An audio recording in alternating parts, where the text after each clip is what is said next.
Class 10 students, today we will study more about lens and maybe different effects that lens could produce, maybe the change in focal length or intensity of the image, or we can say if you have got a convex lens, you can see different pictures I have drawn.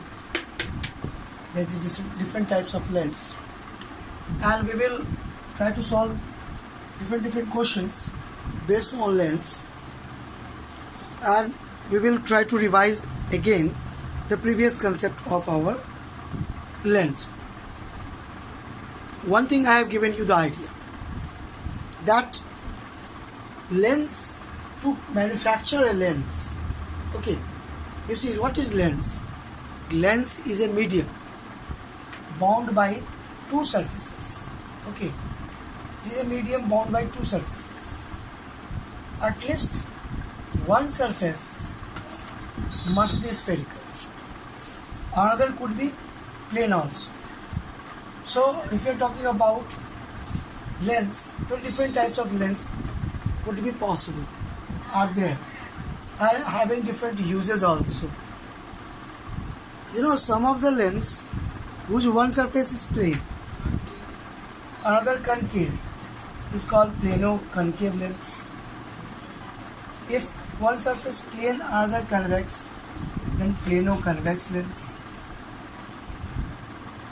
So it is not unusual to think that there are uses of different types of lens. But for our common practice, for our class 10 syllabus, we can say two main type of lens: double convex lens and double concave lens we generally consider. We generally try to solve the problem based on this. Now see, if I will talk you that what is the formula based on which the lens is being manufactured. Okay, if you are talking about manufacturing of lens, this is also a lens. You see, I am wearing this is spectacle. Maybe some of you, some of your friend would have concave lens. Spectacle, getting concave lens. And my lens is actually convex lens. The different uses are there actually. You will, when you study the defects of human eye, you can get the idea that to rectify hypermetropia we require convex lens. Okay, and also to rectify myopia we require concave lens. These are two type of lens that usually we see in spectral form, but lens has got different uses in telescope, microscope, in compound microscopes. So how lens is manufactured so that we could have different uses of lens, maybe in term for magnifying glass, and different uses of lens could be possible for simple microscope. So we rely on a formula. This is known as lens maker's formula. So one can ask, what is this lens maker's formula? How lens is manufactured based on this formula? Okay, you can see formula is 1 by f is equal to mu minus 1 into 1 by r1 minus 1 by r2. So what is this mu? What is this r1? What is this r2? That is important to understand. Okay, when we go to purchase any lens from shop, lens shop or whatever, actually they don't manufacture, companies manufacture, but basic concepts are same. Different types of lens are manufactured based on this formula known as lens maker's formula. So what is this lens maker's formula? Based on this lens maker's formula, we can solve different types of questions that I have put. Okay, we are going to solve this time. So this formula says 1 by f is equal to mu minus 1. Mu is refractive index, okay, of the material of the lens. R1 is radius of curvature, first surface. R2 radius of curvature, second surface. F focal length. Okay, so when we talk about lens, so any lens made by two surfaces, one surface, other surface. So this first surface would be the part of a sphere. Okay, the second surface also could be the part of a sphere. So if the sphere is involved, there would be radius. Okay, radius of a sphere. So that is called radius of curvature of first surface, R1, radius of curvature of second surface, R2. This is important. R1 and R2. F is focal length. So these three terms clear. And what is mu? Mu is material of lens. देखो lens fibre का भी बना हो सकता है, lens glass का भी बना हो सकता है. अगर ग्लास का बना होगा तो रिफ्रैक्टिव इंडेक्स ग्लास का लेंगे, अगर फाइबर का बना होगा तो फाइबर का लेंगे. क्या वाटर का लेंस होता है? क्या कहते हो? बोलो बोलो, क्या कहते हो? अभी ना क्या कहते हो? क्या फाइबर का बना रहता है? तो फाइबर का तो बना होता है लेंस, ग्लास का भी बना होता है. क्या वाटर का भी लेंस होता है? होता है. लेंस के लिए दो आवश्यक बातें हैं. लेंस किस चीज का बना होगा, किस मटेरियल का बना होगा, हमको पैसा दे दीजिए, और किस सराउंडिंग में यूज हो.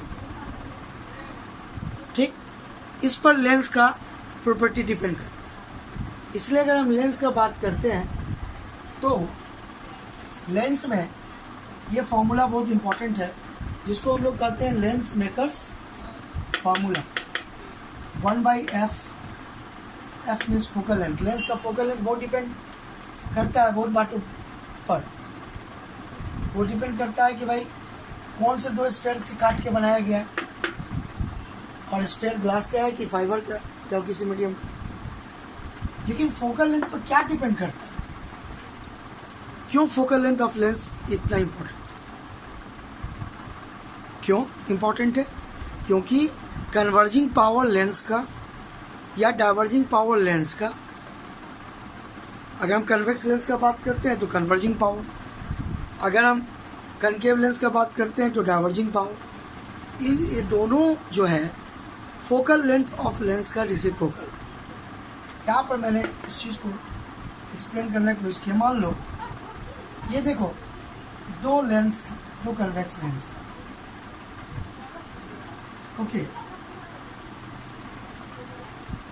ये दो कन्वेक्स लेंस हैं और एक का फोकल लेंथ कम है, दूसरे का फोकल लेंथ ज़्यादा है. अब दोनों में अंतर क्या है? दोनों में अंतर इस बात का है कि अगर फोकल लेंथ कम है तो तुम देख सकते हो कि लाइट को, जो एक लाइट इंसिडेंट होगा लेंस पर, इसको ज़्यादा एंगल से लेंस नहीं रहने से सीधा निकल जाए. ठीक, लेंस का काम क्या है कि लाइट के पाथ को डिविएट करना. ठीक, कितना एंगल से डिविएट करता है ये इसके पावर पर डिपेंड करता है. अब इसका फोकल लेंथ कम है तो ये ज़्यादा एंगल से डिविएट करेगा, इसका फोकल लेंथ ज़्यादा है तो ये कम एंगल से डिविएट करेगा. तो फोकल लेंथ का रेसिप्रोकल पावर हो गया. और फोकल लेंथ डिपेंड करता है रिफ्रैक्टिव इंडेक्स और रेडियस ऑफ कर्वेचर पर, R1 R2 पर. यही पूरे लेंस में बात को समझना.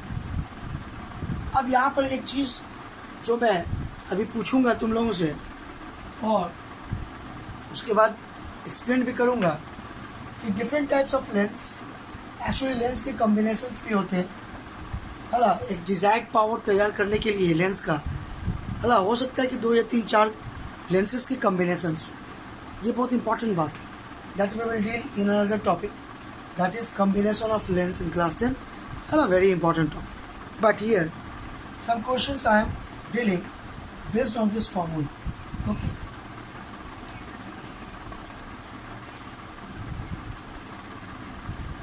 सो हम लोग देखते हैं इन सब बातों को कि कितना इम्पोर्टेंट है, और लेंस का बेसिक डिफिनेशन हमेशा मन में रखना है।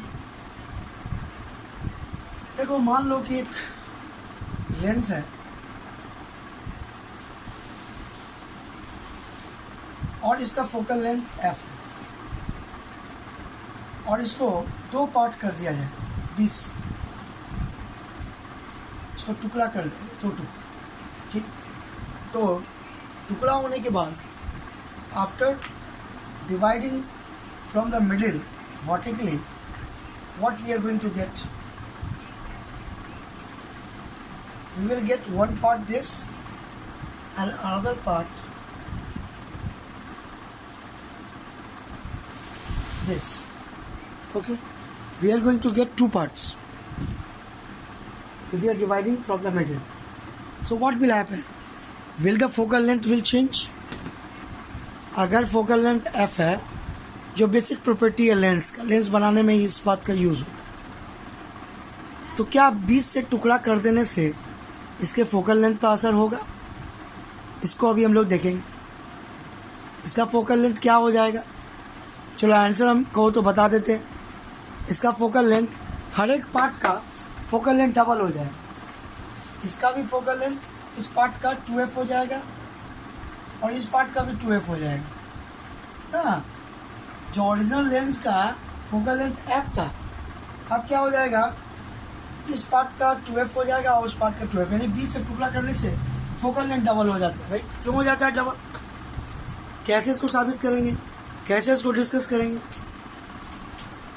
और वही अगर लेंस को 20 से, है ना, प्रिंसिपल एक्सिस के जगह से काटा जाता है तो फिर फोकल लेंथ में कोई अंतर नहीं पड़ता, फोकल लेंथ सेम रहता है। आखिर ऐसा क्यों होता है? Let us try to understand this on the basis of lens makers formula. ठीक है, लेंस मेकर्स फॉर्मूला को हम लोग यूज करेंगे इसको एक्सप्लेन करें। ठीक है, अब मान लो कि इसका रेडियस ऑफ कर्वेचर, है ना, दोनों रेडियस ऑफ कर्वेचर बराबर है। Okay, R1 equal to R2 equal to R, that is equal radius of curvature of both surface. ठीक है, सो कहते हैं इक्वी कन्वेक्स लेंस। क्या कहते हैं? Equi convex lens. Okay, so if we call it equi convex lens, तो इसका मतलब क्या है? रेडियस ऑफ कर्वेचर दोनों सरफेस का बराबर हो गया, यही कहता है इक्वी कन्वेक्स लेंस। आर दोनों केस में आर ही होगा, R1 R2 नहीं होगा। अब हम लोग ये फॉर्मूला लगाते हैं। तो पहले वाला फॉर्मूला में अगर लिखें, जब ओरिजिनल लेंस है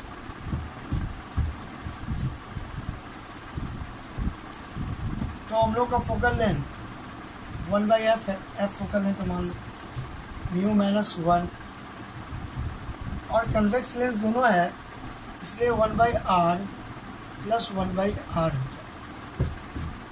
ठीक है, क्योंकि साइन कन्वेंशन के हिसाब से अगर बात करें, ठीक है ना। तो R2 जो है और R1, तो फर्स्ट सरफेस का अगर हम बात करते हैं, दिस फर्स्ट सरफेस, तो ये पॉजिटिव होगा, सेकेंड सरफेस नेगेटिव होगा, तो यहाँ नेगेटिव डालेंगे, नेगेटिव नेगेटिव पॉजिटिव होगा, तो फॉर्मूला इस ढंग से कुछ होगा। तो ये हो गया ओरिजिनल लेंस का फॉर्मूला। और अगर हम बात करते हैं टुकड़ा होने के बाद, 2 टुकड़ा होने के बाद, ठीक है, 2 टुकड़ा होने के बाद क्या होगा, इसको हम लोग देखते हैं। आफ्टर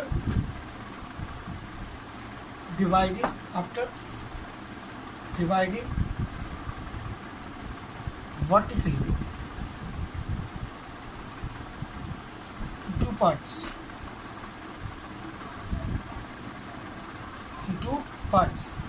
व्हाट विल हैपन, क्या होगा? अब देखो एक अगर चीज गौर करें तो ये जो एक सरफेस तो कन्वेक्स है लेकिन दूसरा सरफेस प्लेन हो, प्लेन। अब प्लेन सरफेस का रेडियस ऑफ कर्वेचर कितना होता है? इन्फिनिटी होता है।